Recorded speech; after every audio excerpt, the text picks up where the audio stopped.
औज़ुबिल्लाहिमिनश्शैतानिर्रजीम बिस्मिल्लाहिर्रहमानिर्रहीम। अस्सलाम वालेकुम स्टूडेंट्स, जैसा कि आपको मालूम है कि हमने आपके जो ADI यानी BA की इंग्लिश है इसके लेक्चर स्टार्ट किए हुए हैं और हमने जो आपकी सिलेक्शन की समरीज़ हैं वो स्टार्ट की हैं। 2 समरियाँ पहले हो चुकी हैं। अब ये समरी नंबर 3 आपकी Quaid-e-Azam address to the constitution assembly of Pakistan. ये वाली बहुत इंपॉर्टेंट समरी है, क्वेश्चन के हिसाब से भी और अपना समरी के हिसाब से भी। तो काफ़ी लॉन्ग समरी है, ज़रा आपने ध्यान से पढ़नी है। तो आपसे यही दरख्वास्त होती है समरी लेक्चर के स्टार्ट में कि हमारे चैनल को ज़रूर सब्सक्राइब करें, वीडियो को भी लाइक कर दिया करें। इसके अलावा कोई प्रॉब्लम होती है तो आप हमें कमेंट सेक्शन में बता सकते हो और व्हाट्सएप नंबर पर भी। तो चलते हैं समरी की तरफ। पहला पैराग्राफ आपके सामने है। Quaid-e-Azam is the greatest leader of the Muslim of India. Quaid-e-Azam Hindustan के मुसलमानों के अजीम लीडर थे। ये शुरू में आपने लिखना है। ये दिस ऐसे ये जो उनका मजमून है, ये मजमून है इज़ एन एड्रेस, ये उनकी तकरीर है टू द फर्स्ट पहली कॉन्स्टिट्यूशन असम्बली जो कानून साज असम्बली थी just before the declaration of Pakistan, Pakistan के ऐलान से थोड़ी देर पहले 14 अगस्त 1947, यानी पाकिस्तान के क़याम के ऐलान से थोड़ी देर पहले उनका ये तकरीर है। दिस एड्रेस शोज़, इस तकरीर से ज़ाहिर होता है क़ायद-ए-आज़म ग्रेट, क़ायद-ए-आज़म का एक अजीम पोलिटिकल विज़न, सियासी बसीरत एंड द लीगल माइंड और कानूनी जहन की। इस तकरीर से क़ायद-ए-आज़म की सियासी बसीरत और कानूनी जहन की अक्कासी होती है। देयर आर, क़ायद-ए-आज़म कहते हैं कि दो काम है the constitution assembly of Pakistan, constitution assembly Pakistan के 2 काम उसको करना पड़ेंगे। क्या करने पड़ेंगे? Number 1 the frame the constitution of Pakistan, पहला काम यह है कि पाकिस्तान का कानून बनाए। और number 2 work as the fully independent centre legislatures of Pakistan, और वो पाकिस्तान की असम्बली यानी मुकन्ना के तौर पर आज़ादी से काम करे, किसी का प्रेशर कबूल ना करे। फर्स्ट ऑफ ऑल, सबसे पहले असम्बली हैज़ टू, असम्बली ने जो काम करना है वो फ्रेम बनाना है प्रोविजनल कॉन्स्टिट्यूशन, कानून यानी आर्जी कानून अभी असम्बली को बनाना होगा। असम्बली शुड एक्ट, और असम्बली को काम करना होगा एज अ फुली, मुकम्मल तौर पर इंडिपेंडेंट, आज़ाद, लेजिस्लेचर मुकन्ना of the body, and it should be very careful, और इसे बड़ी एहतियात से काम करना होगा।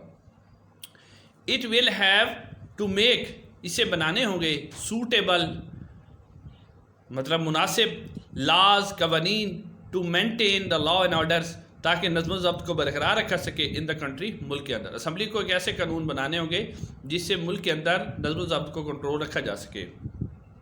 द स्टेट विल हैव, रियासत को चाहिए, रियासत को कि प्रोटेक्ट व हिफाजत करे द लाइफ, जिंदगियाँ, एंड द प्रॉपर्टीज़, और द जायदादें, एंड और रिलीजियस, मजहबी बिलीफ, अकायद ऑफ द पीपल, लोगों की। रियासत की जिम्मेदारी है कि वो ज़िंदगी, जायदादों और लोगों के मजहबी हकूक़ की क्या करे, हिफाजत करे। स्टूडेंट, ये आपका जो पैराग्राफ नंबर 1 है वो कंप्लीट हो गया है। अब इसके आप क्वेश्चन देख लें जो इसमें से आ सकते हैं। तो इसमें से जो क्वेश्चन नंबर 1 आपके सामने है वो है the Quaid address to the constitution assembly shows his great political vision and legal mind.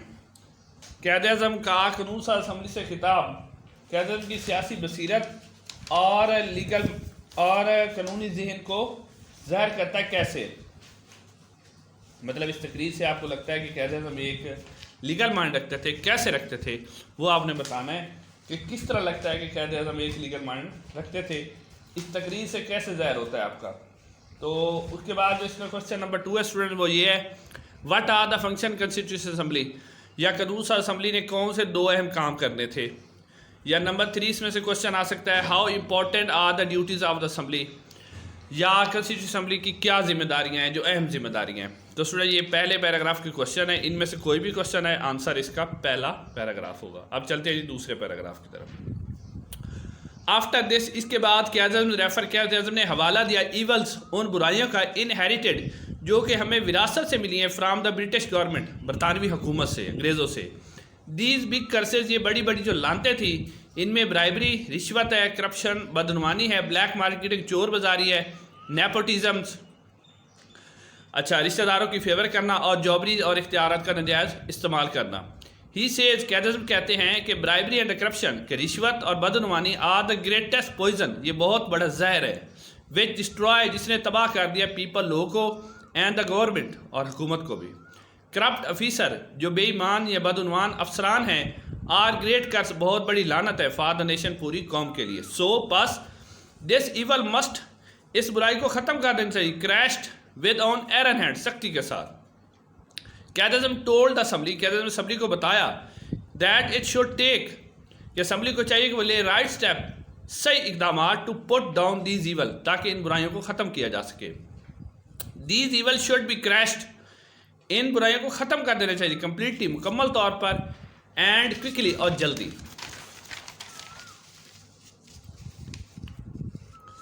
Completely and quickly, और जल्दी भी ख़त्म करना चाहिए। All these evils were the legacy, ये सारी जो बुराइयां हमें विरासत में मिली है पास्ट, माजी के, बट कैद वाज नॉट रेडी, लेकिन कैद तैयार नहीं थे to let them exist in Pakistan, कि अब ये पाकिस्तान में भी उसी तरह चलती रहे। तो ये था आपका पैराग्राफ नंबर 2। अब इसमें से जो क्वेश्चन है वो आप देख लें। How did Quaid speak about the social evils, कैदिज्म ने समाजी बुराइयों के बारे में क्या कहा, या ब्राइबरी और करप्शन को कैदिज्म ने कॉल्ड ग्रेट पॉइजन, एक बहुत बड़ा जहर का, किस तरह। या number 3, what should the constitution assembly do for the removal of social evils, या कानून असेंबली जो है इन समाजी बुराइयों के खात्मे के लिए क्या कर सकती है। इसके बाद स्टूडेंट इसका पैराग्राफ नंबर 3 है, इसी समरी का आप वो देखें, उसके बाद इसके question. The second great evil, जो दूसरी बड़ी बुराई थी, ब्लैक मार्केट, चोर बाजारी है। ही सेज, कैदिज्म कहते हैं कि ब्लैक मार्केटर्स, जो चोर बाजार हैं, आर द ग्रेटेस्ट, बहुत बड़े एनिमी, दुश्मन है ऑफ द नेशन, पूरी कौम के। दे आर रिस्पॉन्सिबल, ये चोर बाजार जिम्मेदार होते हैं, for the shortage of food, खुराक की कमी की, एंड अदर, और दूसरी एसेंशियल आर्टिकल, और जो ज़रूरी अशिया है। यही चोर बाजार वालों की वजह से खुराक की कमी होती है, दूसरी ज़रूरी अशिया की भी कमी हो जाती है। दे ब्रिंग्स, इनकी वजह से होती हैं डेथ, अमवात, स्टारवेशन और भूख। The black marketer are intelligent, चोर बाजार बहुत ही जहीन होते हैं, बट इररिस्पॉन्सिबल, लेकिन गैर जिम्मेदार पीपल लोग हैं। दे अंडरमाइन, वो कंट्रोल कर लेते हैं, whole system control and supply, वो पूरे निज़ाम को कंट्रोल कर लेते हैं, जो सप्लाई वाला होता है, रसद का निज़ाम होता है, फूड स्टफ, और खुराक की जो ज़रूरियात होती है, and other essential things of the daily use, और दूसरी जो ज़रूरत की चीज़ें हैं, यानी वो पूरे निज़ाम जो ज़रूरत की चीज़ें हैं उनको अंडरमाइन कर लेते, कंट्रोल कर लेते हैं।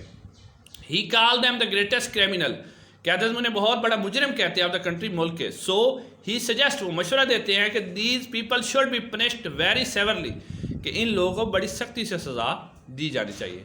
तो स्टूडेंट अब ये जो आपका पैराग्राफ नंबर 2 था वो अपना पैराग्राफ नंबर 3, अब इसमें से जो क्वेश्चन है वो आप देख लें। Number 1, how did Quaid read the black marketers, कैदिज्म चोर बाजारों के बारे में क्या कहते हैं, या what have the black market been called an anti national activities, या इन जो ब्लैक मार्केट है इन्हें क्यों कहते हैं कि कौम के दुश्मन है। और नंबर 3 पे जो क्वेश्चन है, how should the black marketers be treated, कैदिज्म ने क्या कहा था कि इन जो चोर बाजार है इनके साथ कैसा सलूक होना चाहिए।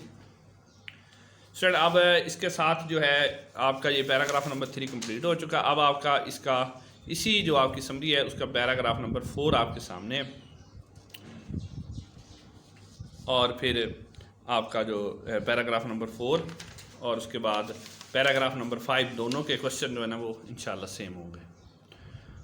अच्छा, अकॉर्डिंग टू द कैदिज्म के मुताबिक थर्ड डेंजरस, तीसरी बड़ी ख़तरनाक ईवल बीमारी इज़ नेपोटिज्म एंड जॉबरी है। नेपोटिज्म एंड जॉबरी, नेपोटिज्म होता है रिश्तेदारों की फेवर करना यानी अकरा परवरी, और जॉबरी का मतलब होता है अख्तियारात का नाजायज़ इस्तेमाल करना। ही सेज, कहते हैं कि डिसऑनेस्ट ऑफिसर, जो बेईमान अफसरान हैं, फेवर देयर रिलेशन, वो अपने रिश्तेदारों की मदद करते हैं, फ्रेंड्स और दोस्तों की। दे मिस यूज़, वो गलत इस्तेमाल करते हैं अथॉरिटीज़ अपनी इख्तियारात का, एंड गेव जॉब्स, और नौकरियाँ देते हैं टू देयर रिलेटिव्स, अपने रिश्तेदारों को। द कैद हैज सेड, कैदिज्म ने फरमाया दैट दिस इवल, कि ये बीमारी डिस्ट्रॉय, तबाह कर देती है the machinery of the government की पूरी मशीनरी को। द कैद हैज सेड, कैदिज्म ने फरमाया कि ही वुड नाइदर, वो कभी भी फेवर, मदद नहीं करेंगे एनीवन, किसी के, नार would be influence by any way, और ना ही किसी तरीके से किसी पर असरअंदाज होंगे, यानी वो खुद ना किसी की फेवर करेंगे इनलीगल तौर पर, और ना ही किसी काम पर असरअंदाज होंगे। We can observe how much, हम देखेंगे कि कितनी बुरी तरह वाइड सेपरेट फैल चुकी हैं दिस इवल्स इज, ये बुराइयाँ।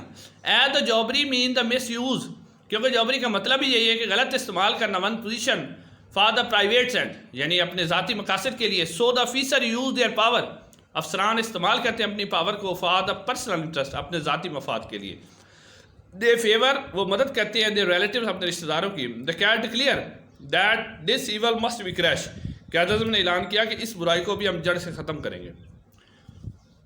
उसके बाद स्टूडेंट पैराग्राफ नंबर 5, इसके जो है ना शॉर्ट क्वेश्चन एंड में होंगे दोनों के, क्योंकि इनमें ज़रा मुश्तरका चीज़ें हैं। ही सेज, वो कहते हैं कि ही विल नेवर टॉलरेट, कभी भी बर्दाश्त नहीं करेंगे, एनी काइंड ऑफ जॉबरी, किसी भी किस्म की जॉबरी, मतलब कि किसी भी किस्म की जो अख्तियार का नजायज़ इस्तेमाल, इसको कभी nepotism are the favours. He means to says, उनके कहने का मतलब ये था कि मैरिड शुड बी, कि जो मैरिड होगा ना, फाउंडेशन, वो बुनियाद होगी of the society of Pakistan, Pakistan के मुआशरे की। इन दी एंड, आखिर में, he says that we are starting the days, वो कहते हैं कि हम एक ऐसे दिनों का आगाज करें when there is no discrimination or discriminations between the caste and creed, जहाँ पर किसी रंग और नस्ल का फ़र्क नहीं होगा एक दूसरे के साथ, एन अदर दूसरे के साथ। We are starting with his fundamental principle, हम इस बुनियादी असूल पर काम कर रहे हैं कि वी ऑल आर सिटीज़न, कि हम तमाम शहरी हैं, equal citizen of one state, कि एक रियासत के तमाम बराबर के शहरी हैं। तो स्टूडेंट ये अब जो पैराग्राफ नंबर आपका 4 है और 5, इसमें से जो क्वेश्चन बन सकते हैं वो आप देख लें। नंबर 1 जो आपके पास क्वेश्चन है, how dangerous are the jobberies and corruption for newly born state, कि किस तरह जॉबरी और करप्शन एक नई पैदा होने वाली रियासत के लिए कितने ख़तरनाक हो सकते हैं। या number 2, what did the Quaid say about the nepotism and the jobbery, कि क़ायद आज़म ने नेपोटिज्म और जॉबरी के बारे में क्या फरमाया। इसका आंसर जो होगा वो पैराग्राफ नंबर 4 और 5 होंगे।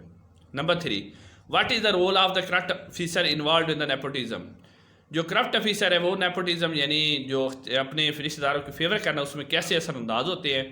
और इसी पैराग्राफ में से जो क्वेश्चन नंबर 4 बन सकता है वो, how important married for strong state, किस तरह एक मजबूत रियासत के लिए मैरिड का होना ज़रूरी है।